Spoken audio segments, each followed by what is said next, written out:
प्रिय मित्रों नमस्कार। मित्रों, सभी की 12 राशियों में कोई न कोई एक राशि होती है और 12 लग्नों में कोई न कोई एक लग्न होता है। आज हम बात करेंगे मेष लग्न की, जो कि पहला लग्न है। जहां एक अंक लिखा है वही आपका लग्न है। मेष लग्न के 12वें भाव में सूर्य का क्या प्रभाव रहता है, आइए जानते हैं। और आप अपनी कुंडली में देखें कि आपकी कुंडली में सूर्य कहां बैठे हैं। मेष लग्न जिसके स्वामी मंगल ग्रह होते हैं और सूर्य मेष लग्न में परम उच्च के होते हैं। अगर सूर्य आपकी कुंडली में लग्न में ही बैठे हैं तो जन्म कुंडली में लग्न को पूर्व दिशा माना गया है और सूर्य को लग्न में कारक माना जाता है। बुध हमेशा सूर्य के आसपास ही होते हैं।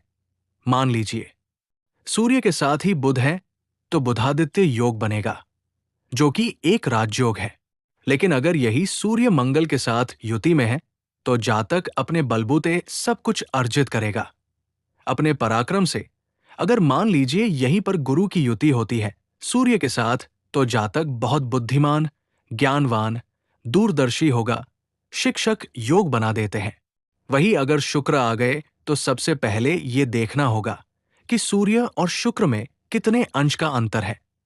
अगर ये सूर्य मान लीजिए 10 अंश तक है तो समाज में मान सम्मान, प्रतिष्ठा, सरकारी नौकरी दिलाने वाला है।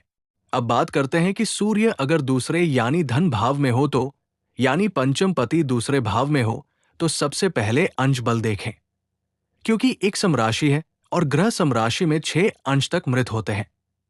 दूसरी बात, अगर शुक्र तत्काल मैत्री में नहीं है तो आपको पैतृक धन से लाभ नहीं मिलेगा। अपने ही निर्णय से अपना नुकसान करने वाला होगा। अगर सूर्य तीसरे भाव में बैठे हैं तो जातक बहुत मेहनती होगा। ऐसे जातक की संतान भी मेहनती होती है। लेकिन छोटे भाई बहनों से मतभेद होगा। अंश बल अवश्य देखें, क्योंकि ये विषम राशि है। बुध की तात्कालिक मैत्री भी अवश्य देखें। यही सूर्य पंचमेश होकर अगर चौथे भाव में आ जाएं तो फिर सबसे पहले अंश बल देखें और चंद्रमा को देखें तात्कालिक मैत्री में है या नहीं। अगर है तो इस भाव में बैठे सूर्य की दृष्टि दशम भाव पर होगी, जिससे सरकारी नौकरी दिलाने वाली तथा पिता को सफलता दिलाने वाला होगा। लेकिन माता के स्वास्थ्य में थोड़ी परेशानी होगी। अगर यहीं पर गुरु भी आकर बैठ जाएं तो गुरु कर्क में उच्च के हो जाएंगे और ये युति सभी सफलता दिलाने वाली होगी। अगर किसी क्रूर ग्रह की दृष्टि न हुई तो, लेकिन अगर क्रूर ग्रह की दृष्टि पड़ गई तो ये सब उल्टा हो सकता है। अब आ जाओ 5वें भाव में। यहां सूर्य स्वराशि के हो जाएंगे। 5वां भाव ज्ञान का है तो जातक तेजस्वी और ज्ञानवान तो होगा ही, लेकिन ये भाव संतान का भी है।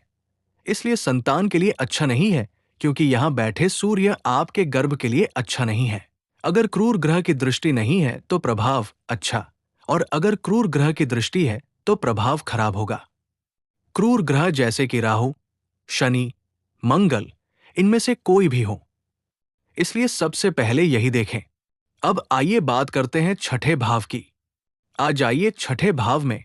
सूर्य को छठे का दोष नहीं लगता, लेकिन सूर्य पाप कर्तरी योग में ना हो, बुध के साथ तात्कालिक मैत्री में हो और किसी शुभ ग्रह की दृष्टि हो तो प्रभाव श्रेष्ठ रहेगा। लेकिन अगर ऐसा नहीं है और किसी क्रूर ग्रह जैसे राहु, शनि, मंगल की दृष्टि है तो सावधानी आवश्यक है। अब आइए बात करते हैं 7वें भाव में कैसा प्रभाव देंगे। सूर्य आ जाइए सप्तम भाव में, जहां पर सूर्य नीच के होते हैं। अगर अंश बल से भी कमजोर है, जैसे कि 10 अंश से नीचे है, तो परम नीच के हो जाएंगे। ऐसी हालत में वैवाहिक जीवन में मतभेद, विवाह टूटने की कगार पर आ जाता है।